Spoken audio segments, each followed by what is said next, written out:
Welcome to this talk. This, for anyone who's watching this online later, this is the last talk of the night on the slowest day of the event. So it's not exactly a huge crowd, which is totally fine. I also didn't exactly make it clear what exactly I was going to talk about here, so y'all are coming in blind with no particular clue of what I might be talking about, which is fine. Typically, I would have a lot different presentation method, but this particular topic had some intriguing aspects to it. Namely, as I kept interviewing people, I became less and less sure about what exactly I was going to be talking about. I started interviewing subject matter experts over a month ago, and the talk just kept changing.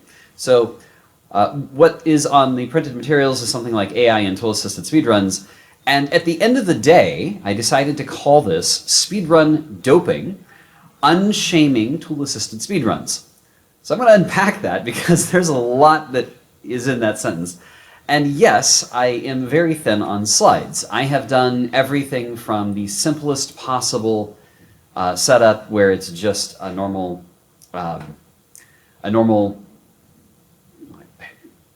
presentation software, whatever, whether that's a PowerPoint or LibreOffice equivalent or Google Docs, all the way up to really ornate things where I'm presenting inside of OBS, and I have all these crazy graphics and videos, and I'm talking on a treadmill.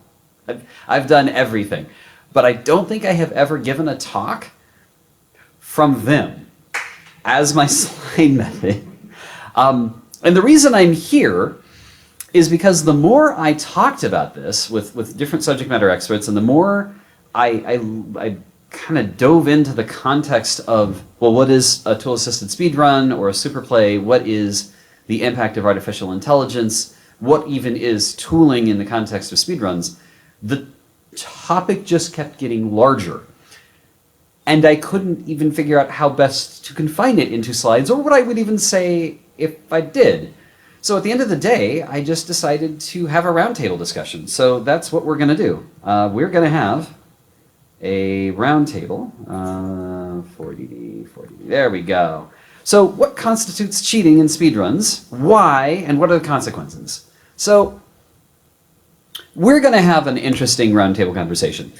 Since it'll be inconvenient for the people in the room, which there's now actually fairly more people here than I was expecting. Since you're not necessarily near a mic, I'll just repeat whatever questions come up, and we'll work with it for that purpose for video later. So this is, for all intents and purposes, a roundtable discussion with people in the room. Congrats, you're part of the talk. So let me unpack my title. My actual title of this talk is Speedrun Doping, Unshaming Tool-Assisted Speedruns. So let me explain what I mean by that. All right, first of all, what's a speedrun? Well, speedrun is trying to complete a video game as fast as possible. There's a lot of other possible definitions you can go with, but that's the tried and true example. And one of the websites that was very predominant in the speedrunning space was Speed Demos Archive, SDA. Speed Demos Archive has been around for a long time. It shows. Their website has also been around for a long time and has looked pretty much the same for the entirety of it, as far as I can tell. And they have some interesting and potentially antiquated ideas of what a speedrun should be. For instance, if you look at what they allow in speedrun categories on Speed Demos Archive, you'll find that it's extremely restrictive. If you look at the fine print in their rules, you cannot map fire to the mouse wheel and present that as submit that as a run to Speed Demos Archive. They consider that cheating. And they go out of their way to argue over these points in wondrous detail if you go back a decade or more. They will only allow it if inside of the game itself you can, in its own key bindings, bind mouse wheel up and down to something. And then they will consider it kosher. But in every other respect, if you have a mouse like this one right here, the Simex Anywhere 2 mouse, where you can bind a key to the mouse wheel, even better if it's one of these free rolling ones, you can even hear it. They don't like that. They consider that cheating. And that's just the tip of the cheating berg. So there's a whole cadre, a whole long list of thou shalt nots in their rules. And it's actually for a good reason, because they want everyone to be able to play on a level playing field. When you're doing speedruns, you want the category to be the same, and you want everyone to have the same general advantage.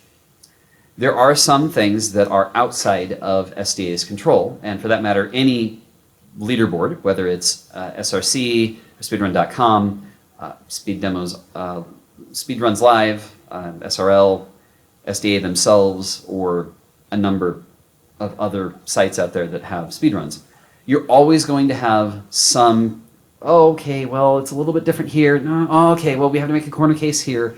And a lot of it is non-deterministic situations where maybe one person's system is going to boot the game faster or whatnot. So they started taking that out of the equation. They start timing from when you press start on the game. And each game has a little bit of different characteristics of what is the start time. And they have different rules for certain games for when is the game done. And there are some extreme categories where you have to watch the whole credits in some cases because there is a button press at the very end of the credits in order to reach the end. So there's all of these different definitions about what start and stop times are, and a lot of those are kind of centered around, well, how do we make things a little bit more deterministic and consistent in timing, which makes a lot of sense until you run into games that are wildly different depending on whether the person running it has an SSD or a rusty spinning metal old hard drive. So you're never going to get perfection in this, but they certainly try. So, of course, having a consistent set of rules where you don't even allow someone to remap to a mouse wheel is all in the name of consistency. You want everyone playing on a level playfield. And we have a really great example of this in real life gaming. And it's called the Olympics and their anti-doping rules, right? If you go to the Olympics, they are going to go out of their way to ensure that no one is cheating under any circumstances. That means regular drug testing and checking for a new list of drugs every time there's a new Olympics coming around. And they enforce it. They have kicked a number of different athletes out for various different things. So, all right, you have a real-world example of wanting to keep a sport pure, whether that's a physical sport or speedrunning. All right. What happens when you start expanding branches or different tools of all kinds? What is a tool? What can you get away with adding before SDA starts throwing you out, or speedrun.com starts throwing you out, or even SRL, the folks on Twitch that do Speedruns Live? At what point have you crossed the threshold where you're cheating just a little too much and they won't accept what you're doing? All right. Tool-assisted speedruns are definitely cheating if you don't tell people you did it. The problem we've run into in the past is some people will make a run in an emulator with tools like slow motion, tools like frame advance, where you stop and pause the game entirely, and what you're actually recording is super slow motion. You're literally frame advancing through the game, or any number of other things.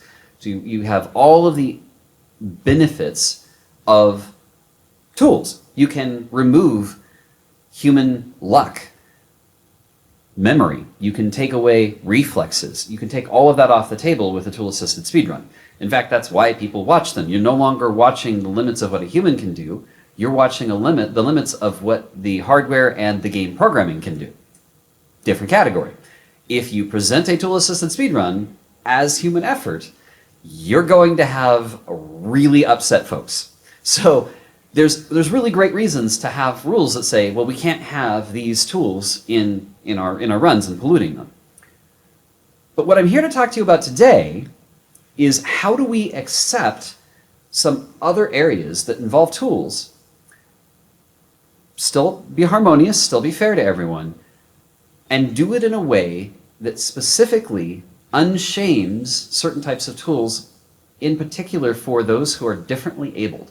Now, there's a lot of different ways to phrase this. I've asked a few subject matter experts, what's the right phrasing that you would prefer? What wording would you like? I spoke with someone just this week. I interviewed a speedrunner who happens to have been blind from birth. I asked him, what phrasing do you like? And he said, well, differently abled is fine. I talked to someone who had muscular challenges where they had body asymmetry. They had less control with one hand versus the other, one side of the body versus the other. And they disagreed that differently abled was the correct term. So I do apologize. I'm still trying to figure out what the correct, I don't want to say pronouns, but verbiage is for how to describe this. But we're talking about a situation where there is a speedrunner, a gamer, trying to play a game, trying to compete, who has some adaptation they must use in order to participate. For instance, the speedrunner who is blind, they're not going to be able to run the same category that someone who is fully abled can do. It's just not going to happen. They need tools. But they will never be on SDA, at least not with the current rules. So how do we find a way to allow tools to coexist with non-tool oriented runs or branches or categories, whatever phrasing you want to use, and still allow this other community to participate? So I'm going to wax poetic a little bit here for a second, not that I haven't already. I want people of all abilities to be able to compete. And what they need is going to drastically change depending on what their individual capabilities are and what adaptations are required. Way back when tool-assisted speedruns started on a website that was originally called NES Videos, well, it didn't start there, but certainly when things started to expand there were some problems because a lot of the encodes, a lot of the videos being passed around were being passed around before YouTube even existed. A lot of times these were raw videos with no context, no description, nothing in them that described what they were. The most famous one being a video that was released by someone named Morimoto. This is an unusual individual in 2003 that did a speed attack of Super Mario Bros. With two S's, 3, without any context whatsoever. And it created mass confusion because a lot of people watched this run with Mario getting ridiculously close to a piranha plant and near misses and getting 99 lives and all kinds of crazy stuff happening with no context, just no context. Now, if you knew the video game well enough, you could tell that there was something off. This was done with an emulator called Fantasia that even in the day was not exactly known as the most accurate, and there were some obvious signs that something was amiss. But because there wasn't any labeling in English that described what was going on, and the only address went to a website entirely in Japanese, there was very little understanding of what people were looking at. So, a video showing a speedrun that had been made with tools was distributed that upset people greatly. Why? Because doping had happened. In the same way that if someone were to walk into the Olympics and do things that totally violate doping standards, whether that's steroids or something else, didn't admit to it, didn't acknowledge it, got a gold medal, and then tried to pawn it off, that's basically the reaction that the SDA community had, for good reason. Suddenly, their pure categories and their pure categorization of what was allowed was getting crapped on, for lack of a better term. There was this video that was out on the internet that showed people playing so much better than them, and it made them look bad. And so they got really upset, for good reason, right? So the very first thing that NES Videos, BizQuit, who started it, did is implemented labeling. Labeling is a complicated word when you start talking about some of the other topics I've already discussed about, say, differently abled gaming. But nevertheless, labeling was really important. When you made a video encode, you had to make sure that you said, this is a tool-assisted speedrun. And that ethos still holds true with TAS videos today. For those that might not know, I am Dwango AC. I am Keeper of TASBot, but my primary role on TAS videos is as a senior ambassador. I'm part of the senior staff of TAS videos these days. And I see from a very different perspective now what level of effort we've put in over the years as a website to ensure that everything we put out has labeling on it, even going so far as to hunt down people that have taken the recordings and just throwing them back up on their websites or different YouTube encodes with no context. It's very important to us being the TAS Video staff, to ensure that there is proper labeling so that people understand this is effectively a doped run. This was a run that was done with help, a lot of help, like kind of the ultimate form of help. Okay, so we have the history of Speed Demos Archive not allowing any adulteration happening. We have tool-assisted speedruns, now on TAS Videos in particular, that are 100% doping. All of the tools are at the disposal of the author, and the videos are properly labeled. But then we run into this really funny gray area.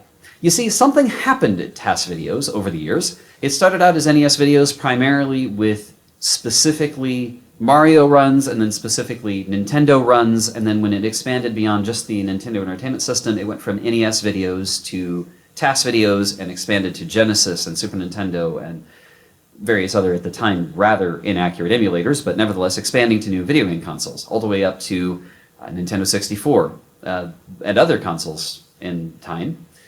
And something funny happened over time. We went from tool-assisted superplays. If you go to TAS Videos, the TAS in TAS Videos is not tool-assisted speedruns. It's tool-assisted superplays. We went from, hey, we had a human playing in slow motion. We had a human using tools to assist their gameplay, and they played the game all in one session, but with slow motion that helped them play better. So they did a super play of the game. They did something that looked amazing. A normal run-through would not look like this. You got too lucky or things like that. We went from tool-assisted super plays to a very, very specific definition that was at the exact opposite end of what SDA was. If Speed Demos Archive was no tools whatsoever, what TAS Videos became in the years that followed was only completely frame-perfect content is allowed here. This means content that was made with an emulator of a run where the specific goal was to beat the game as fast as possible. And if it's not frame perfect, it will get rejected and declined, right? It had to be completely perfect. And what was left in the middle, completely unaddressed by any of these sites, was what the differently abled community needed.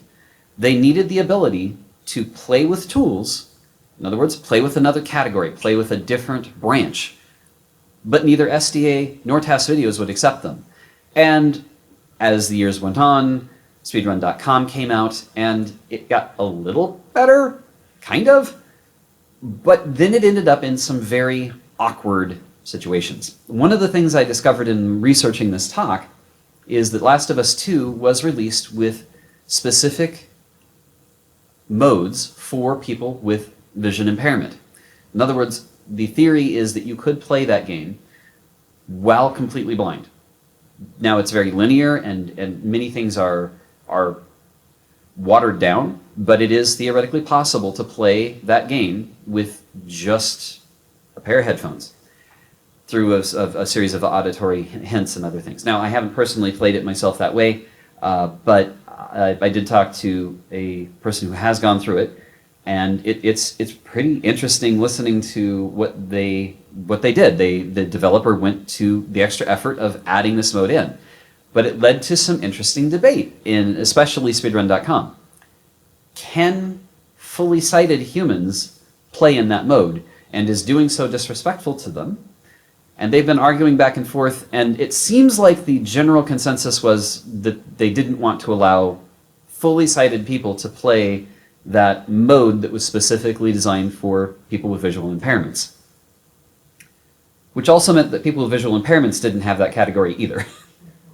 So it's leading to some interesting discussions that I think need to be had. And frankly, the talk that I'm giving here is based on seeing a complete lack of this discussion. There are people discussing elements of this, but I want to talk right here today about how we solve this. And I'm not coming here with all the answers, because as I kept interviewing more people, I kept coming up with more answers, or more questions than answers. And one of the things that made me bring AI into the conversation is, okay, if someone is differently abled, What does that mean? It means that they're not maybe fully sighted or have full hearing, or maybe they don't have full mobility. What tools might they use to help them play and experience the game? What is their goal? Is their goal to speedrun it, or is their goal just to experience it?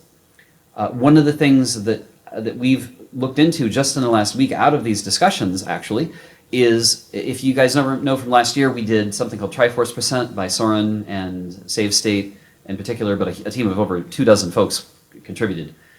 We played with TASBot and Save State through Legend of Zelda Ocarina of Time, and built on a lot of fan theories and added our own story that took beta elements from Ocarina of Time that we knew about and other things from Nintendo properties and hints, and combined it together into a wonderful story. And we presented it on stage over the course of an hour at Summer Games Done Quick last year. If you haven't seen that yet, definitely watch it. We call it Triforce Percent now, but it was released as Summer Games Done Quick 2022 Ocarina of Time Beta Showcase, was the way we phrased it. Very worth watching. We presented a story. We had dialogue writers, we had voice actresses and actors, we had 3D modelers and level editors, and all kinds of effort went into this. We basically made a movie inside of Ocarina of Time's engine and did other horrible things to it. Just watch it, you'll see what I mean. So we have a movie now, and I got called on for never having made a version where someone who was blind could experience the full story. We never thought about that. I never considered it. So as a developer in this situation, I acted as the executive producer, or the producer of this project. As the producer, it never even crossed my mind to create a version of this story in a way that was accessible to the visually impaired community. It just never even occurred to me beforehand. We're fixing that. We've worked out a person who's volunteered to do basically the equivalent of a movie that has a descriptive audio track. So we're doing that, where the dialogue will all be read out and things like that. But it just never occurred to me in the first place. And it doesn't occur to most studios, and the ones that it does occur to, it's too expensive, right? There's a lot of things that you don't want to do. So what I'd like to talk about today, now that I've spent all of that time with exposition and all of that roundabout, what I'd like to talk about is, how do we create a different culture that allows for these types of speedruns to happen? How do we, first of all, create a site or niches on a site to allow this to happen? How do we define what adaptations, what tools were used, what branches there were? And how do we allow this to be accepted? I have a funny feeling that if someone from SDA is listening to this talk, it might sound like I'm dunking on them. That's not actually the case. I actually have a great deal of respect for their very exacting quality standards. They want very clearly to have everyone who's competing be on the same level and be able to say, this record is comparable to this record, and yes, it edged out by X seconds, and therefore this person is in first place. But we did it after carefully judging and reviewing everything. I don't want to take that away from them. My goal with this talk is to discuss amongst the room, have you ever met anyone who might potentially like to speedrun a game, or would like to play through a game even casually with adaptations? Have you ever met anyone like that, and have they conveyed anything about that? Now, the chances of someone in this room just magically having had that happen is kind of low, but I'll leave it open. Has anyone ever had that happen? For me? Yeah. So I'm actually colorblind, so it's not as big as if, say, I was like partially blind or like anything more serious than that. But I have had cases in games where they use colors as cues for things, and it actually makes it difficult. Like, for example, actually there was a game that I was playing at the indie, at like one of the indie games upstairs, and they actually had a red health bar underneath the gold like stamina bar. I didn't even know that bar was there, so I was very confused as to like if I look closer and I know it's there, I can see it, but it's, for me, like red is a lot darker than the average person, so that was something that's a common theme for me. Like games that in the past would not have like a colorblind mode to correct that. Or now I wish that more games would have that, and nowadays they're starting to have that more. So just to repeat this over the mic so that it can be heard for the recording, I'll let you choose to share your name if you like, but an audience member happens to be colorblind and has experienced challenges in video games that are not well suited for that. Specific example was a red health bar that was a tent that was literally invisible to them. And Not quite invisible, but very, very hard. to see. I Yeah. wouldn't have known it was there. So very hard to see. So in the context of making gaming more accessible, there's 508 compliance and all kinds of other conversations we could get into, but from my perspective, from my viewpoint of the world, I'm coming from the TAS Videos view of, okay, we have the ability to take this game and put it in an emulator. What might we be able to do? One of the things that I would love is for more games to have Lua scripting, especially older games, retro games. For instance, one way to solve this problem, the developer has long walked away from this game. They are not going to invest resources to make this better. What if we added in Lua scripting to take that health bar that is currently not visible because it's the wrong shade of red, and we augmented it with a screen overlay? What if that, by doing that, it changes the timing of the game? Should that now be rejected from consideration? Obviously, you're now playing on an emulator. It now can't be done on SDA because they require real consoles. They don't like emulators. They really dislike emulators. A lot of websites will reject that. So if we add a tool that allows someone to gain access to speedrunning that game, how do we not shame them for needing that access? So I'm gonna open that up for a little more discussion here, and I'll make sure I get back to your point in a second. How do you think we should handle that? Do you think that we should adjust rules on sites like speedrun.com and convince them that yes, you should allow on emulator for this class of play? Do you think that we should do that, or do you think that we should do something different? What do you think? So I think that it's fine under different categories. So just like how there's like women's sport records in printing, for example, and also men's sport records. We have, console records versus PAS records versus maybe a generic emulator record. So, yeah, we go. So audience thought was just put it on a different category, which unfortunately I don't know how. One thing about speedrun.com is that I'm not as familiar with it, and it's not because it's a competitor. It's not really a competitor to TAS Videos. I just haven't actually spent a lot of time diving into speedrun.com, but I am aware that each game can have its own peculiarities and different rules, and I think it's going to come down to each individual game. It's not going to be a site thing right now. I would love to see that with broader acceptance, to be honest, but I don't even know if we could break through with that first step of, okay, we have a classic retro game. It normally would be played on a real console, but in this case, it must be played on an emulator, so we can use this scripting to overlay this visibility adaptation.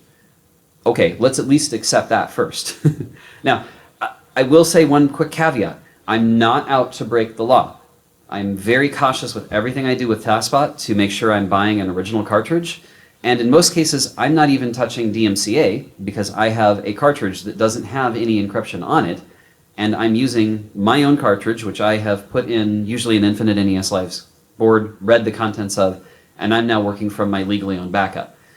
So this doesn't have to be illegal. Just using an emulator is not a sure sign that you've pirated anything. So I want to remove that shaming and stigma as well. But even talking about emulators as that first step is ultimately, right now, likely to get you rejected as being a category on these websites, just flat out, because of the rules that are in place at the moment. Now, maybe I have missed something recently in speedrun.com, but yeah, I haven't figured out how to solve that. You were going to say something as well, and I didn't. Yeah. No, my point was the same. Your point was the same? Yeah. Emulators are interesting because I could see that getting more precise than a console at some point. Imagine something where the emulator is restricted to specific clock rates, with tracing of the entire game all the way through. So you have specific timing and you know, like, okay, it's sped up by, you know, something happened, it's sped up by 3 megahertz here on the CPU all the way through. I don't know who's going to write that, but. Okay, so the comment was, in some cases, emulators might possibly be too consistent, effectively? Well, just from the, like, we say it's on a console, so it's exactly correct, except for all the places where the consoles have drift and uncontrolled things and a sound crystal that resonates differently from the video processor. So the topic is consoles themselves that are not consistent with themselves. So, yeah. I promised to get back to what you were going to say earlier, but I'm going to talk about this for a few minutes because this matters to me a lot. Okay, we're going to get a little geeky, but that's all right. I'll get past this quickly. The Super Nintendo was released in roughly 1991, has a 21 megahertz main CPU quartz crystal. It's marked as X1 on the motherboard. It also has a completely separate audio processing unit, an APU. The sound chip, in fact, on the original ones, it was a completely different module you could physically take off as a separate daughter board, like a can-looking thing. That audio processing unit has a completely separate ceramic oscillator running nominally at 24.576 megahertz, except it doesn't. And here's where this is interesting. I have seen with my own eyes, I'm phrasing this very cautiously, I have seen with my own eyes the original manuals presented to game developers of the Super Nintendo consoles. So Nintendo created documentation, they provided that documentation to the game developers and said this is how fast things are supposed to run. The game devs had no idea that there were two very interesting properties about these consoles. The first is that on a Super Nintendo with this ceramic oscillator, the sound can change drastically. So much so that consoles today, sometimes you can have two Super Nintendos sitting side by side, and the clock has drifted so much over time, or heat, or temperature, that you can actually hear a pitch difference on the notes because it's drifted either fast or slow. The ceramic oscillators are wildly different based on temperature and how they age. They don't age consistently whatsoever. Why this matters is because there's a main CPU and an audio CPU. And if you're playing a game like Super Metroid, it needs to move the data from the ROM on the cartridge through the CPU to the audio processing unit. And it takes the time as you're moving through a door transition to do that. Only problem is, if it takes a little bit longer or a little bit less, the number of lag frames that you will get as you go through that door transition will change the outcome of what happens to the enemies in that room, which means it's not even consistent for human players. You could precisely memorize timing in a room, but that lag difference might result in a slightly different enemy pattern than you were expecting. An emulator is going to be set at a very specific value and will run at that value. There's one gray area I want to quickly touch on. I mean, no disrespect whatsoever to the Analog NT. It's an FPGA-based, smaller Super Nintendo. I've got to be very careful what wording I use here. Let's call it a clone. That will probably upset the folks that make it. It is a fantastic piece of hardware, but you cannot get away from the fact that it is an FPGA and it is not the original hardware. And even more complicated, they have a series of PLLs and internal derived timings that are so complex and actually proprietary. We asked the devs if they would share what those were so we could try to get closer to it, and they were unwilling to provide that due to possible competition. So it's a black box to us. It's also a dicey conversation topic. A lot of folks don't really want to touch a hardware clone like that. Anyway, point is, even that still has inconsistency. I know I've done enough tool-assisted speedrun attempts on it, and it's not consistent. So the question then becomes, what if we made the console that accurate? If we made, because this is a little messy. Usually the emulator is, of course, by definition, emulating the real hardware. What if we made the original hardware not match the emulator? What if we made the original hardware match the specification handed to the software developers? Like, they were told this was how fast the thing runs, but it doesn't. what if we made it match what they were expecting against, what they were programming against, and made it consistent? And one of the ways we're actively working on this on the TaskBot side, if you want to join us and help in these efforts, swing by discord.gg/TaskBot. That's the TaskBot Discord server. We're actively working on something very bizarre. We are trying to add determinism to real consoles by that X1 clock, that 21 megahertz main CPU. We want to sample that and then override the audio processor APU's 24.576 megahertz clock signal so that the two are derived from the same source. In other words, we use a ratio and derive the audio clock from the main clock so that they are in sync. You won't end up with a spin lock situation where one processor and the other are running at slightly different offset speeds or slower or faster and deadlock and have to wait an entire lag frame, for instance. So we are actively working on making the original hardware behave the way it was supposed to by biasing that audio chip to the right speed.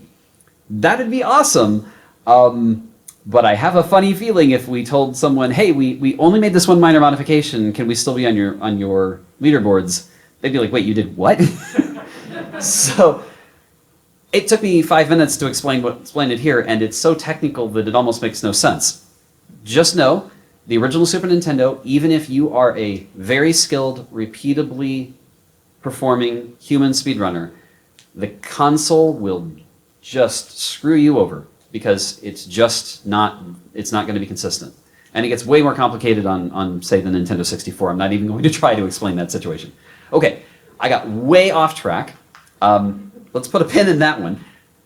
I'm going to go back to what you were talking about adaptations. I never actually heard your question, so. Yeah. So you asked if we knew anybody who is different enabled and wants to speedrun. I actually have a friend, and she does not have any control of her thumbs, but she wants to speedrun like Pokemon, right? So she uses foot pedals instead to act as what she would press with her thumbs. And she was actually rejected by SBA for using those foot pedals. So the story is that someone who used foot pedals due to being unable to move their thumbs fully, they used foot pedals instead as a substitution, and SDA rejected their submission. Is that accurate? Yep, that's accurate. This is not the first time I've heard this story. Again, I'm not here to dunk on SDA. I'm here to try to figure out how to solve the problem. Because I want your friend to be able to submit a run like that with dignity, right? I'm not here to shame people. I want to allow people of all abilities to have a place, a definition. Now, granted, it is going to create... Okay. Wikipedia has inclusionists and exclusionists. This is an exclusionist's nightmare because we're talking about a lot of different branches. If you have to come up with some characteristics, okay, what changed with this particular category? In this case, they went from using their thumbs to using foot pedals. Okay, could we define that as using an alternative control mechanism, just baseline? Or do we need to further subdivide it to using an alternative control scheme and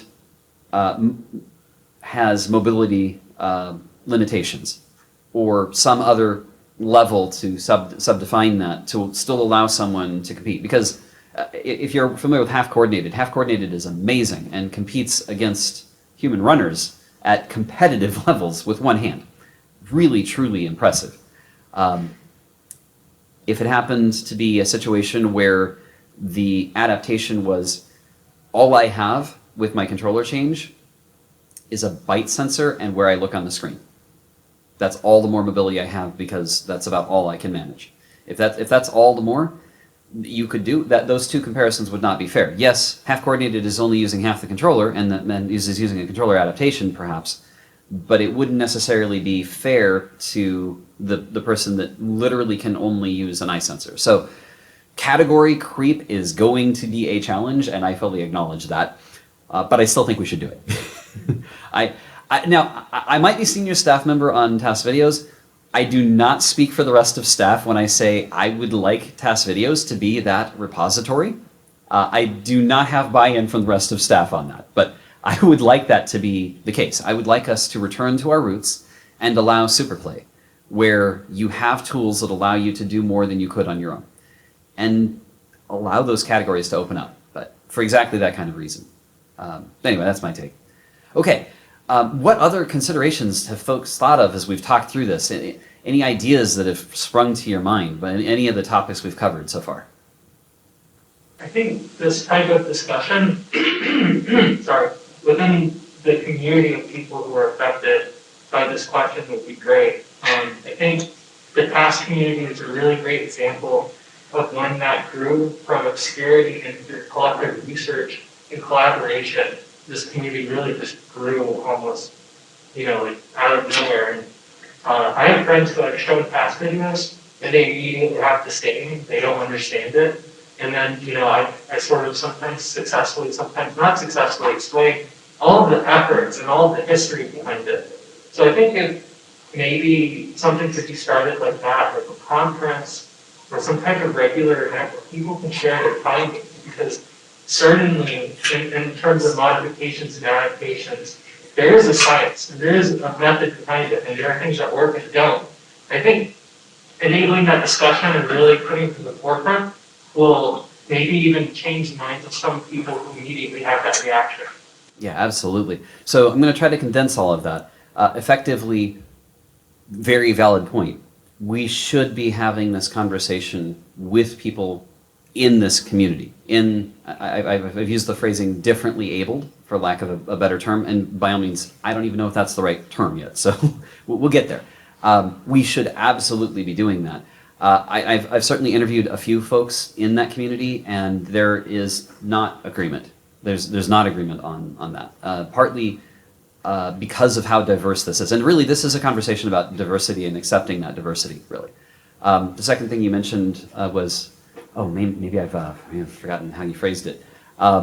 Just describing how TASK videos has been hard to explain to other people because it's kind of a hard concept. It took me, what's my time even? It took me how long to even describe up to this point? Okay, we're already at 45 minutes in, actually. on this allegedly 45-minute talk. We might run over a little bit. We're 45 minutes in and we've only just now barely described the topic. So this is not an easy thing to discuss. I do think that it is very worth having more discussions with folks. I have had some fantastic conversations with Able Gamer. Able Gamer is headed in a slightly different trajectory. It's not a bad trajectory, but they're trying to meet slightly different needs. One of the things that I wanted to do a full 2 years ago was allow people who are differently abled to interact with consoles that were actively prohibiting them from touching it. One of the things that I was working on was an idea for ChureBot. It's a computer-human input relay interface, like computer-human input relay bot that just is taking input from, say, the Microsoft, I believe it was called the accessibility controller. I think that was how they phrased it. Adaptive accessibility controller. It was a rectangular device, 2 really large buttons, and it had individual, effectively microphone jacks on the back that could be connected to anything, whether it was a bite sensor, a foot sensor, a blink sensor, whatever. You could adapt anything with it. But it was specifically made for Xbox and, to a limited extent, Windows. Right? That was what it was built for. We were able to build a device that allowed us to adapt that to a Nintendo Switch with low enough latency as to be still very usable. It was, I think, 1 frame roughly of 60 FPS latency. But I didn't get enough traction or volunteers helping out with that to really extend it out to its full vision, which my vision is any input to any output, and we provide the mapping change both for this button maps to this and also the context of you're using an NES controller to talk to a PS3.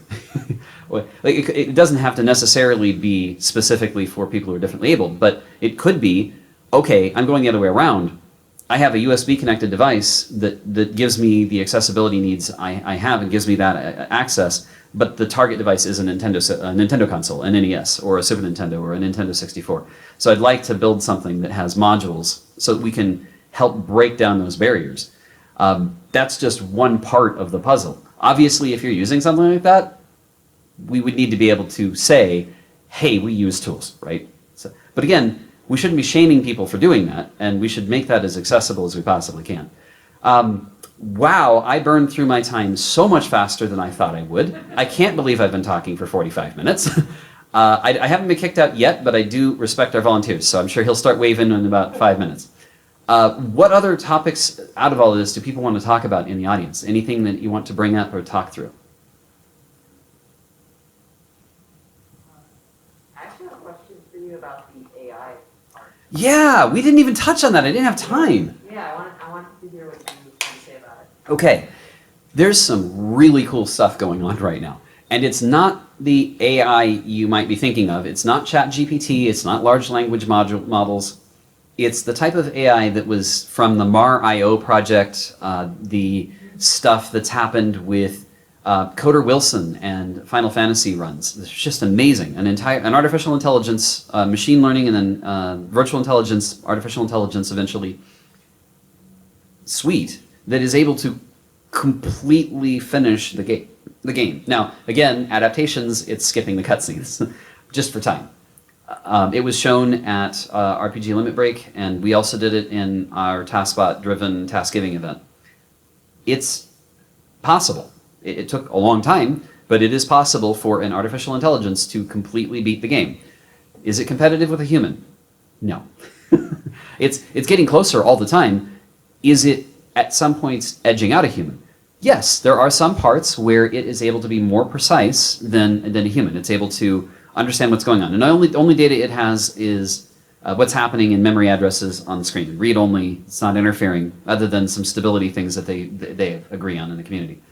So that kind of AI could eventually move on to helping through macros or assistive play. We're on our way there. There's not very many examples of it right now.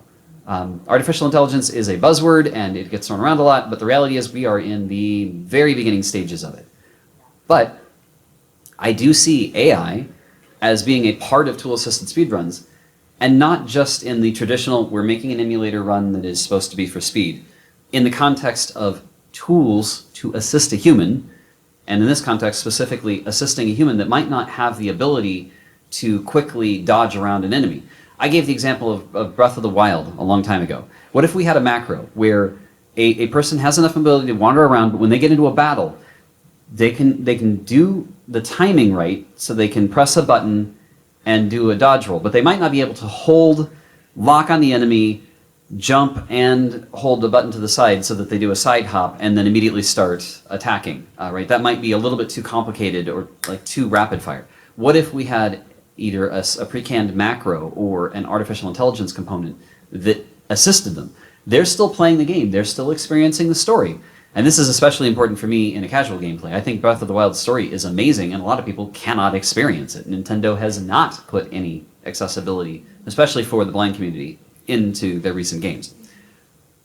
What could we do with AI in the future that might allow them to experience this story?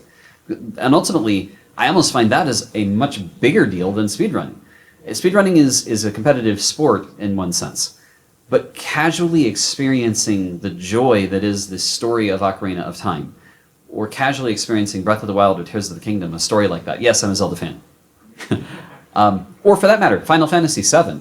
These games are wonderful. They have fantastic stories, and it would be amazing if more people had access to them. How can we make that possible and also help the speedrunning community in the process? So that's the question.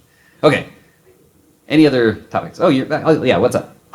Well, you brought up Final Fantasy, exploring the story in a casual way. And while I cannot speak to the disability affecting speedrunning, people do have mental disabilities that may prevent them from experiencing games and stories in the same way. So I think it'd be really cool if I could have an AI. Like I have ADHD, and sometimes I go through a game and I don't catch a story, or it's really hard to understand or follow for me. So I get it. I could ask questions and be like, hey, what's Bob doing right there? That would be awesome. So that was about different kinds of challenges. One that I share in. I have what I describe as ADHLAS. It's attention deficit. Hey, look, a squirrel! ADHD is part of me. It is part of what makes me me, but it is infuriating sometimes when I miss key details. What could we do to maybe provide more accessibility? I love rewind support. I thoroughly enjoyed playing Braid. If you've never played it, it's worth it. It has a rewind feature. I was able to go, hey, wait, what just happened? And back up in time, and I loved it. It would be wonderful if we had more features like that. You actually have some of that even in sanctioned emulators now. Even Nintendo, with the Nintendo Online subscription, allows for save states. I never would have thought they would do that. So that is at least one minor bit of accessibility. But you're not wrong. It's very much the same way. Okay, any other comments from anyone else? Okay, this was a wild ride. We are not going to solve how to handle accessibility and tools in gaming casually and in speedruns in a 45-hour-long, slightly over, presentation. We're not going to solve it all right now. In fact, just starting the conversation is the first step. I don't have all the answers, and this isn't a perfect talk on the topic by any means. I'm just now digging into the surface of how complex all the layers are. I challenge you, go out, think about what we might be able to do to help. What might be able to come together and do? You are welcome to join the discussion. Head on over to discord.gg/taskbot. I'm part of the TaskBot community. You're also welcome to join the Task Videos Discord server. I believe it is also gg/taskvideos. I think they finally got that URL. You're more than welcome to ping me on there or wherever. Thank you so much for coming to a completely undefined talk and exploring this topic with me. I really appreciate it. That's all for tonight.